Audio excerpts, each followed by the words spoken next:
Airing Out Show. Out with Eric Blair show, Chester Bennington of Lincoln Park. Now let me just tell you first of all, I was sitting at work one day and I heard your song on the radio, and I feel I can relate to the pain and the anguish in your voice.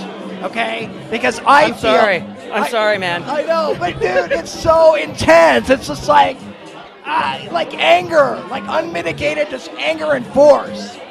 Where is that coming from? I used to get picked on a lot in school. No, I'm just kidding.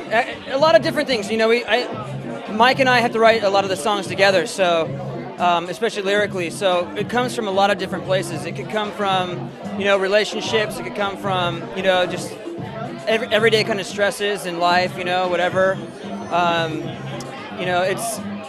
It's kind of been like a work in progress throughout our lives, kind of just being able to grow and learn and then reflect on those things that have happened to us and then put them into a lyrical way that people can relate to us, you know what I mean? I've always wondered, okay, the lyrics, I tried so hard and I got so far, but in the end it really doesn't matter. Right. Okay, are you kind of talking about the futility of life? I guess it depends on your perspective, because music really has kind of multiple meanings for different people. Some people look at that phrase as something very positive, as like, all the things I tried to do in my life don't make me who I am.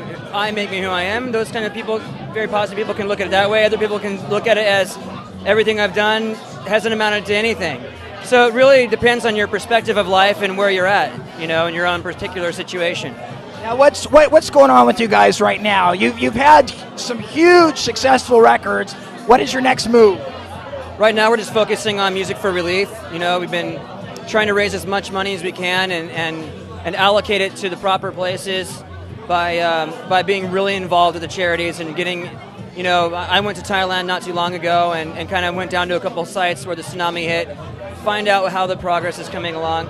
So we're really just focusing on that right now, and over the next year we'll be making an album and probably ready to tour. So, now, are you guys going to produce this album yourself, or are you going to pull in another producer? We'll probably use a producer. I'm not sure. We haven't made those decisions yet. Right now we're just enjoying some time off, but really, when the tsunami hit, it kind of just, our vacation stopped and we started Music for Relief, and it's been 110% ever since. When you went to Thailand, tell me what did you see there? What are the people like? How do they react? Well, the people of Thailand are very resilient people. They're very resourceful people. They kind of viewed it as, okay, we got hit, let's bury our dead, let's rebuild our businesses, let's get the economy going and get tourists back and just kind of get things back to where they need to be. But there are some other areas like Banda Aceh where there isn't those kind of positive kind of thoughts going on in the community. People are very superstitious. Everything about their lives has been totally destroyed. Fishermen now have to go live so far away from the beaches that it costs them their wages, and every day that the money they make, it costs them to get back and forth to work, and they just it's kind of a futile situation, and they really could use as much help as they can, and that's where we're hoping to step in and kind of offer whatever we can. Now, what was your first reaction when you saw the footage of the tsunami? We have to do something. Like, what can we do? And within 24 hours, we had the foundation started, and we donated $100,000 of our money and to get it started, and then we started just trying to get other bands and other musicians involved and trying to contribute in any way they can, whether it was just talking about it and raising awareness or actually making a donation themselves, or like Jason did, write a great song and get a bunch of artists together and write and create something really beautiful and positive that also is going to help in whatever way it can, So everybody in the music business has started to catch on, and we've been really, really impressed and very happy with the response. Now, how are you making sure that your work is not in vain? Because a lot of times the money doesn't get to the people. Well, that's why we take a very hands-on approach to how we are dealing with the money. The first amount of money that we raised, we went through the Red Cross, but in the end of January, the relief effort from the Red Cross stopped. So we knew that the money had to be reallocated to groups like UNICEF, to groups like Habitat for Humanity, These are groups that actually get in and rebuild communities. They're working within the communities. Also by going down there and finding out the names of the schools, the names of the areas that are, and certain small groups that aren't connected to any major charity, where they're literally taking the money and just putting it right back into the school or into the little city that's been hit. And by doing that and going out there and seeing how these charities work, and by sitting down with the administrative ends of these charities, we've figured out how to allocate our money in the most efficient way. And that's another thing about Music for Relief, is you really know that our money that you're giving to our charity really is going to rebuilding these communities, to the people, to help start boosting the economy and things like that. So, do you find that a lot of your friends kind of have the same vision as you, that they want to reach out and help people? Are there some people that just don't want it? They're like, I'm too busy for that. I think almost everybody I've ever met has a charitable end to their personality. I just think that people don't really know how to go about doing it, and I don't think there's a lot of confidence in a lot of charities either, with respect to administrative costs and salaries costs, and opposed to what actually needs to be done.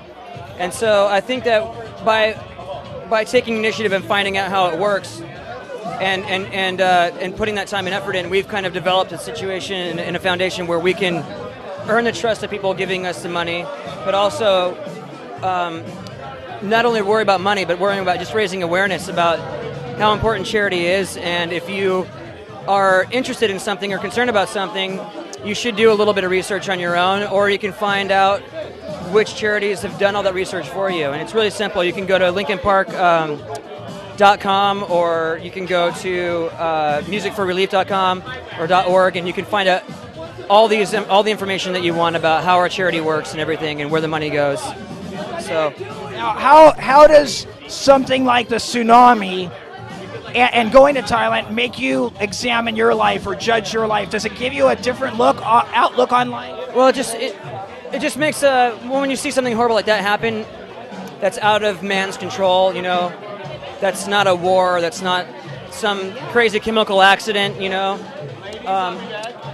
It really makes you feel very fortunate that it didn't happen to your neighborhood or happen to where you live. And it also, makes you realize how important life is, and how fragile and how easily it can be totally disrupted or destroyed. And a person like myself or anybody in this party, we're all very blessed people. We've got a lot of people who support us in what we do, and it's our responsibility to give back in whatever way we can.